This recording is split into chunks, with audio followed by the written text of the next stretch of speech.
In a small village surrounded by fields and rivers, there lived a young boy named Amari. Amari was a quiet, thoughtful child who spent most of his time playing by the river, wandering the fields, and observing nature. He often felt alone, as the other children in the village preferred playing games that Amari wasn't interested in. While they ran and shouted, Amari loved to sit by the water, watching the birds, the fish, and the creatures that lived in the riverbanks. His best friends were the trees and the sky, but it was the river that truly called to him.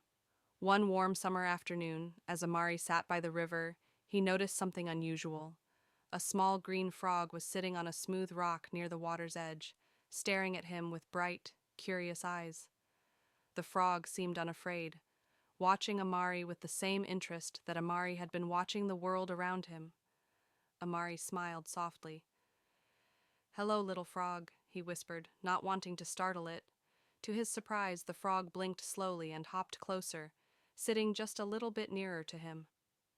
It wasn't long before Amari chuckled. "You're not like the other frogs, are you?" The frog, in response, gave a soft croak, almost as if agreeing with Amari's statement. It then hopped onto a nearby log and sat there, watching him in silence. From that day on, Amari visited the river every afternoon, and the frog was always there, waiting for him.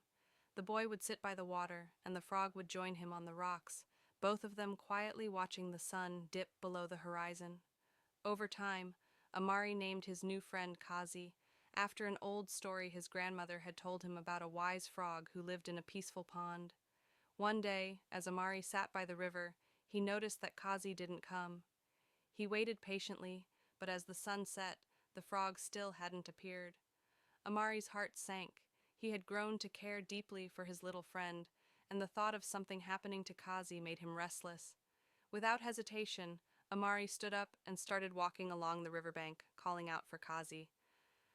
"Where are you, Kazi?" "Are you all right?" he called, his voice tinged with worry. As he walked further upstream, Amari saw something strange. The water level was lower than usual. The riverbed was exposed, and large patches of dried mud stretched out, where the water had once flowed freely. At the end of the river, he noticed something alarming. Kazi was trapped, stuck in a small puddle surrounded by dried land. Without thinking twice, Amari rushed toward the puddle. He crouched down carefully, his heart racing. "Kazi, don't worry, I'm here," he whispered, gently reaching for the frog. The little frog croaked softly, but it was clear that the water around him was running out. The heat of the sun had dried up much of the river, and Kazi was stranded. Amari knew he had to act quickly. He carefully picked Kazi up, cradling him gently in his palm, and hurried back to the river where the water still flowed freely. When he reached the part of the river that was still full of water, Amari gently placed Kazi back in the cool stream. The frog immediately hopped into the water, flicking his legs happily. Amari watched, his heart swelling with relief as Kazi swam around in circles, as if thanking him. "You're safe now," Amari smiled, feeling a deep sense of joy. The frog gave a little croak, almost as if speaking a word of thanks.